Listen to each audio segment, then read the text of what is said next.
భూమి కొన్నాను, డబ్బులు నా దగ్గర లేవు. మరి మా పక్క మడి ఆ మడి మరి అంతా 20 సెంట్లు మడి. మరి ఆ మడి ఇంకెవరైనా కొలిస్తే నాకు ఇబ్బంది అయిపోద్ది. పక్కది మా మడి పక్క మడి నిజమే మా మడి పక్కన మడి ఎందుకంటే మళ్ళీ ఇప్పుడు కారు మడి దగ్గర కొన్నాను. కొన్నానా ఎప్పుడు వాటర్ ఉంటుంది, చక్కగా పంటలు పండుతుంది. ఉండడాడు అయితే కొన్నానా కొని అయితే ఎలా కొన్నాను అప్పుడు కొన్నాను. అప్పు చేసావా? నాకు రూపాయలు 3 లక్షలు అప్పుడు అయితే దేవుడు దేవాలి నేను అంటే మా ఊళ్ళో మంచి పడుకు కూడా ఉంది. అయితే 3 లక్షలు అప్పించాడు. అది ఏం మోస్తాడు కొన్నాను చినికి పడలేదు. అంటే వర్షాధారమా? వర్షాధారం లేవు, వర్షం పడలేదు, పంట పండలేదు. అప్పుడు వచ్చి మీ ఎదురు కూర్చోండి అంతే కదా.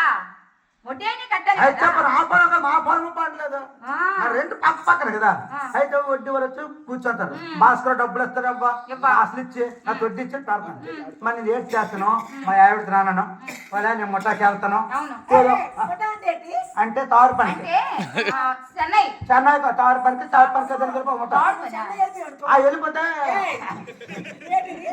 వెళ్ళిపోవాలనుకోను కానీ వెళ్ళలేదు. మరి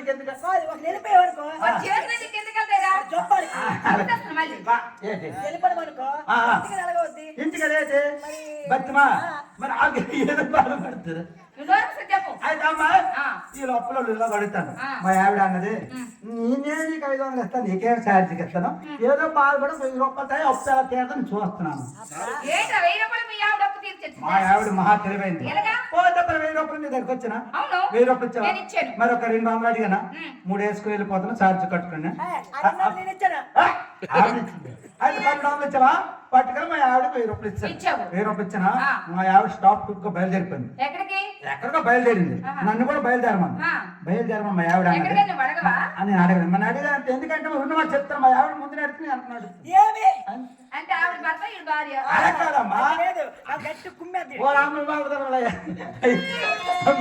అయితే నీకు చెప్పింది మా ఆవిడ మంచిది. ఆవిడ పగారికి వెళ్ళిపోతే మా బాగు బాగుంటదండి, చెప్పండి ఉండదని. మా ఆవిడ ముందు నడితే నేను అనుకుంటాను. అన్న శ్రీకాకుళం వచ్చాం, పెద్ద హాస్పిటల్ దగ్గర బాగా కాదు నేను అడగలేదు. 150 ఆటో కట్టుకుని వెళ్ళిపోను.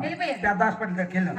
వెళ్తాడు చిన్న పిల్ల ఒక పిల్ల చనిపోతే పిల్ల తీసుకొని మాకు దూరం అట్టలో ఏడ్చుకొని పిల్లలు తీసుకుని ఎలాగెళ్తారా దేవుడు అనుకుని వస్తాను. మా ఆవిడ చూసింది, అమ్మ మీరు ఏడకండి, మరి అంత దూరం మీరు ఏంటి వెళ్తారు, మీకు ఒక 500 ఇస్తారు, ఆ పాప నాకు ఇచ్చాను అన్న. నాకే తెలుసు. మా ఆవిడ అడిగింది, మా ఆవిడ ఇప్పుడే తెలియదు 6 ఛార్జీలు వస్తాయి కదా, పోతే మరి పిల్లలు చేసిన 500 తీసుకొని ఆ పిల్లలు ఇచ్చి వేసుకుని వెళ్ళిపోయారు. ఈ పిల్లలు చక్కగా తయారు చేసి కాటికి బొట్టు పెట్టి చెమకేసుకొని నారాయణ మొగుడు అన్నారు భర్త సాబ్. అయితే నేను మా ఆవిడ వెళ్తాం. చంద్రం బ్రదర్స్కి వెళ్ళాం. మా ఆవిడ చూసాన్నది లోనికి వెళ్ళి ఏమిటి సావుకారు గారు మంచి కాస్ట్లీ చీరలు ఇవ్వండి అన్నది.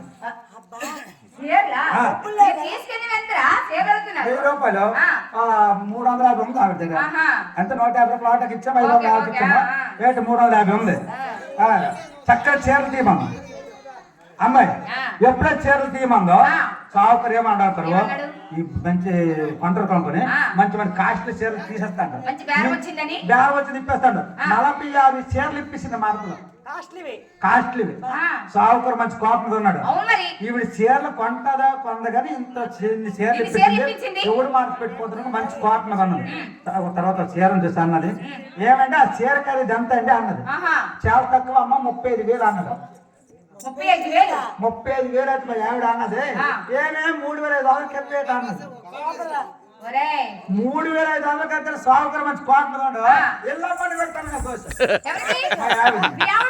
మా ఆవిడ ఎప్పుడో తోసాడు.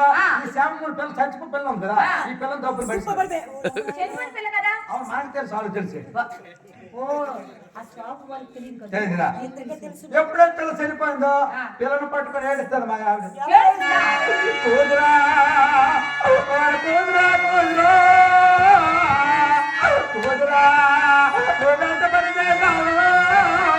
కూతురా నీ పక్క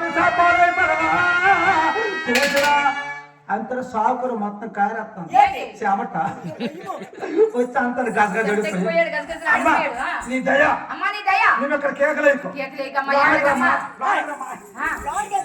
అంటే ఏ? ఎవరు చూడకుండా లోనకి రమ్మా అంటున్నాడు. రూమ్ లో మాట్లాడుతున్నాను ఆ, ఆ. వెళ్తా అంటాను ₹1,00,000 నీ కూతురు కేక్ మనకు తీసుకెళ్తాను ₹1,00,000 ఏయ్. ఇస్తున్నాడా? ఆ. మీకు చనిపోయిన పిల్లలు పట్టుకొని మీరు ఎలాంటి వేషం అవును, వేస్తే? ₹1,00,000 మా ఆవిడ అంటుంది ఆ. కూతురా నీ ఖరీదు ₹1,00,000 కట్టాడు కూతురా నీ పట్టిన మందులు కలిసేవలేదే కూతురా నీ పట్టిన లక్షలు ఖర్చు పెట్టాను కూతురా అంతే సాగుకురు అంత 10 లక్షలు ఖర్చు పెట్టి పిల్లలు పెంచినారా మరి అంతనమ్మా నీ దయ నీ దయ. ఇవి కాలుగా చేతులు అనుకో చేతులుగా కాలు అనుకో 2 2,00,000. లక్షలు ఇస్తాను ఆ. ఇబ్బంది పెట్టగట్టు తీసుకున్నాను ఏమండి, ఒప్పుకోదా? మా ఆవిడ అంటుంది ఆ. 3 లక్షలు అప్పుడు తెలగొట్టుకుంటున్నాను ఓ,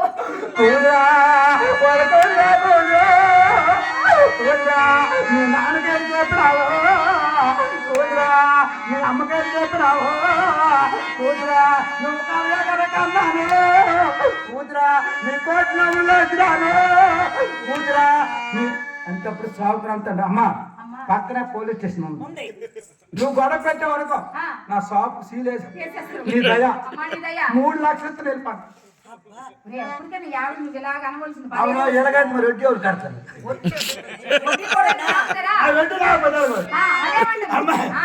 కూతురా నీ ఖరీదు 3 లక్షలు కట్టారు కూతురా నీకు పట్టులు కైపాటు ఖర్చవలేదు కూతురా నీ పట్టులు మందులు ఖర్చవలేదు కూతురా అంత సాగునమ్మా నా దగ్గర మరి డబ్బులు లేవు 3,50,000. మరో క్యాబే అది 3,50 ఇస్తే నీ దయాను అంటాడు మా ఆవిడ ఏడు పాపించింది నేను అన్నాను మరి ఎందుకు పల్లపోయే సచ్చి పిల్ల వస్తుంది ఆ 3,50,000 అందుకో ఆ. నా అప్పులు తిరుగు నా బాధ 3,50,000 అందుకో తిరుపతి మన డబ్బులు తీసుకొని ఆటో బ్యాగ్ తెచ్చి డబ్బులు పెట్టి ఆటో కట్టి మాకు పంపించారు అమ్మించారు. అయితే ఆ పిల్ల దయ వల్ల 3,50,000 వచ్చామా మరి పిల్లని వేస్ట్ చేయకూడదు ఆ పిల్లని తీసుకొని చక్కగా ఇచ్చేసి 10 మందికి భోజనాలు పెట్టాను నా ఇక పిల్ల వల్లే 3,50,000 వచ్చిందిరా. అయితే చక్కగా భోజనాలు పెట్టాము ఆ. అయితే ఒరే, మీ ఆవిడ గొప్ప తెలివితేటలు. ఆ ఆవిడ తెలియదు ఇప్పుడు నాకు అప్పులు లేవు ఆ. నా కాలు చెప్పులు లేవు ఈ కాలు చెప్పులు లేవు, మనకు డబ్బులు లేవు కదా. డబ్బులు లేవు ఓకే. అటువంటి పని చేసింది ఇంతవరకు ఈ కార్యక్రమం పనిచేసిన గ్రామ పెద్దలకు